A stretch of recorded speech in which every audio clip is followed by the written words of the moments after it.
Dan orang yang baik yaitu orang yang tidak pernah menunjukkan kebaikannya. Wong kuwi kapan bolak-balik ngetokne kebaikannya, kuwi mesti orang yang tidak baik. Nggih napa mboten?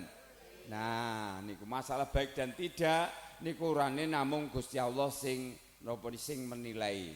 Jalaran napa Bapak Ibu sekalian, air itu bisa menghidupi semua makhluk di dunia, tapi air tidak pernah menjelaskan bahwa saya yang menghidupi kalian semua. Dan orang banyak itu menilai dengan sendirinya. Kados kupu-kupu kalau dilihat pandang dicantik, dia elok rupawan, tidak pernah menjelaskan bahwa saya ini cantik, saya ini enak dipandang, tidak pernah menjelaskan, tapi yang menilai adalah orang lain. Nggih napa mboten?